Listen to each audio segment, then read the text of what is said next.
2020 চনৰ 2 অক্টোবৰত ৰাইজৰ দল গঠন হ'ব বুলি ঘোষণা কৰা হৈছিল গুৱাহাটীত। আৰু সেই ঘোষণাৰ 17 ছেকেণ্ড পিছত আমি এই সতীৰ্থসকলৰ সৈতে নলবাৰী ৰাজপথত আমি শোভাযাত্ৰা কৰিছিলোঁ ৰাইজৰ দলৰ হৈ। অৰ্থাৎ অসমত ৰাইজৰ দলৰ প্ৰথম ফিল্ড ৱাৰ্কাৰ চাইছিলোঁ আমি। আৰু যোৱা 6 মাৰ্চত দলৰ সভাপতি নামটো উল্লেখ নকৰাকৈ হীৰেণ গোহাঁই ছাৰক কংগ্ৰেছপন্থী বুদ্ধিজীৱী, বিজেপিপন্থী বুদ্ধিজীৱী, নিৰপেক্ষ বুদ্ধিজীৱী নহয় বুলি আমাৰ দলৰ সভাপতিগৰাকীয়ে, ৰাইজৰ দলৰ সভাপতিগৰাকীয়ে কথাখিনি সামাজিক মাধ্যমত কোৱাৰ বিৰোধিতা কৰি মই তেখেতলৈ মই সামাজিক মাধ্যমতে এটা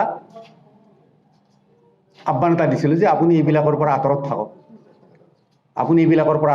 সকলোকে আক্ৰমণ নকৰিব। এই কথাখিনিক লৈ পেলাই দলীয় অনুশাসন ভংগ হোৱা বুলি, অথচ মই সেই পোষ্টটোত মই মাৰ্জনাও বিচাৰিছিলোঁ। কিন্তু সেই পোষ্টটোক লৈ পেলাই তেখেতসকলে দলৰ ফালৰ পৰা এইটো দলীয় অনুশাসন ভংগ হোৱা বুলি পিছদিনা 7 তাৰিখে মোলৈ অনুশাসন ভংগৰ জাননী আহিছিল, চকজ কৰিছিল, কাৰণ দৰ্শোৱা নটিচ দিছিল। আৰু কাৰণ দৰ্শোৱা নটিচ দিয়াৰ পিছতে 24 ঘণ্টাৰ সময় দিয়া হৈছিল। মই 3 ঘণ্টা নে 4 ঘণ্টাৰ পিছত মই সেই হেৰিখিনি দিছিলোঁ, উত্তৰটো দিছিলোঁ। উত্তৰটো আজি মই ৰাজহুৱা কৰিম, আপোনালোকৰ সন্মুখত দিম। উত্তৰটো তেওঁলোকে কি বিচাৰিছিল আৰু মই কি উত্তৰটো দিছিলোঁ আপোনালোকে গম পাব। এতিয়ালৈকে মই তাৰপিছত মই সামাজিক মাধ্যমত এই বিষয়ে একো কোৱা নাই। কিন্তু কথাটো হ'ল কি, তাৰপিছত 10 তাৰিখে তেওঁলোকে মোক সিদ্ধান্তটো দিলে যে মই দলীয় অনুশাসন ভংগ কৰাৰ অপৰাধত দলীয় কেন্দ্ৰীয় নেতৃত্বৰ পৰা, অৰ্থাৎ মুখপাত্ৰৰ পৰা আৰু ৰাইজৰ দলৰ নলবাৰী জিলা সমিতিৰ সভাপতিৰ পৰা মোক অপসাৰণ কৰা হ'ল। এতিয়া কথাটো হ'ল কি, আমি আটাইবোৰেই আছোঁ। তাৰপিছত পিছদিনা এখন প্ৰেছ মিট দিম বুলি পেলাই মোৰ কথাখিনি ক'ম বুলি পেলাই ভাবিছিলোঁ, কিন্তু জিলা সমিতিৰ সতীৰ্থসকলে এই কথাখিনি আকৌ লিখিত আকাৰে কেন্দ্ৰীয় সমিতিলৈ প্ৰেৰণ কৰিলে যে তেখেতৰ ওপৰত দিয়া সিদ্ধান্তটো প্ৰত্যাহাৰ কৰিবলৈ অনুৰোধ কৰিলে। 48 ঘণ্টা সময় আমাক ৰ'বলৈ দিলে, মোক ৰ'বলৈ দিলে জিলা সমিতিয়ে। ৰ'লোঁ, যোৱা পৰহি দিছিল আৰু 48 ঘণ্টালৈকে তেখেতসকলে এতিয়ালৈকে কোনো ধৰণৰ লিখিত উত্তৰ দিয়া নাই।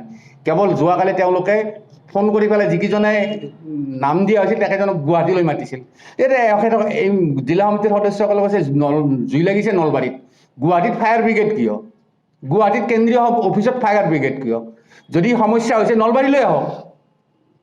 আমিহে সংঘাতৰ সৃষ্টি হৈছোঁ আমাৰ সমাজত। গতিকে তেওঁলোকৰ বোলে সময় নাই, মানুহ নাই। কথাটো হ'ল কি, এনেকৈ যদি দল চলাবলগীয়া হয়, দলত যদি বাক স্বাধীনতাৰ হেৰি নাথাকে, যে ভাবিছোঁ যে ৰাজনীতি কৰিবলৈ আহিছিলোঁ, ভ্ৰষ্টাচাৰী ৰাজনীতি পৰিৱৰ্তন কৰিবলৈ ৰাজনীতি কৰিব। ৰাজনীতি আমাৰ পেচা নহয়, ৰাজনীতি আমাৰ নিচা। আৰু মানুহৰ হকে কাম কৰাৰ কাৰণে ৰাজনীতি এটা অন্যতম পথ বুলি পেলাই আমি ৰাজনীতি কৰিবলৈ আহিছোঁ।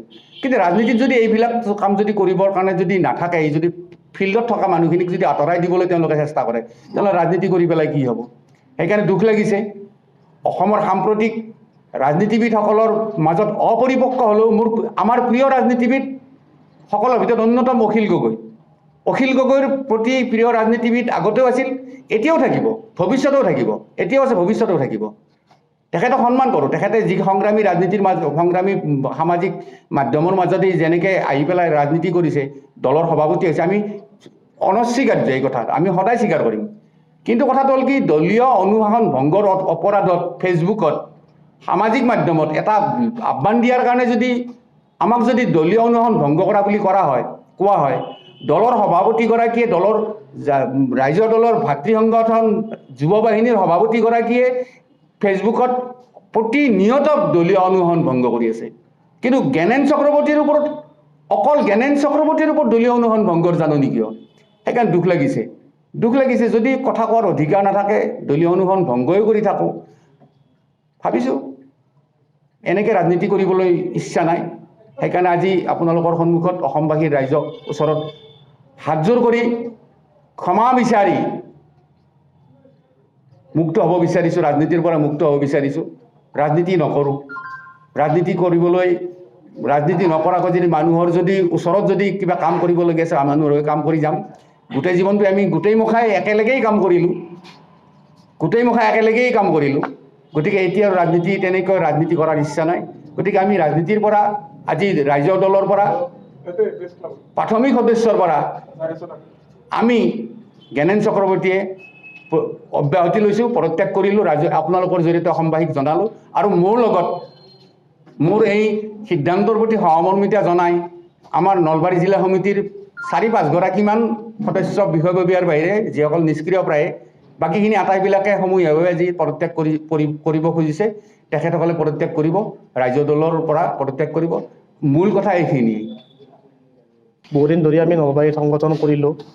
এই শেহতীয়াভাৱে যিটো তেওঁলোকে আমাৰ সভাপতিৰ বিৰুদ্ধে সিদ্ধান্ত দিছে, দলৰ পৰা পদবীৰ পৰা অব্যাহতি দিছে, সেই সিদ্ধান্তটোৰ বিৰোধিতা কৰি পেলাই আমি তেওঁলোকক পত্ৰ লিখিছিলোঁ। পত্ৰত তেওঁলোকে কোনো ধৰণৰ উত্তৰ নিদিলে, বৰঞ্চ আমাক গুৱাহাটীলৈ মাতিলে, কিন্তু তেওঁলোকৰ কোনো প্ৰতিনিধিয়ে আমাক লগ কৰিব নাহিলে বা আমাৰ কথাখিনি জানিব নিবিচাৰিলে। সেই বিৰোধিতা কৰি পেলাই আমি আজি সমূহীয়াভাৱে পদত্যাগ কৰিছোঁ। আৰু আগতেও বহুত এনেকুৱা ঘটনা হৈছে। আমাৰ যেতিয়া জিলাৰ সভাপতিগৰাকীক পুলিচে ৰাতি 2টা বজাত উঠাই লৈ গৈছিল, যেতিয়া 8 বজাত উঠাই লৈ গৈছিল, তেতিয়াও দলৰ ফালৰ পৰা কোনো ধৰণৰ বিবৃতি দিয়া আমি দেখা নাই, বা কোনো দলৰ সভাপতিকে ধৰি কোনো নেতাই মাত মতা আমি সংবাদ মাধ্যমত দেখা নাই। এইবোৰ কথাৰ প্ৰতি আমি অতিষ্ঠ হৈ পেলাই আজি সমূহীয়াভাৱে গোটেই জিলা সমিতিখনে পদত্যাগ কৰিছোঁ। এইখিনিয়ে।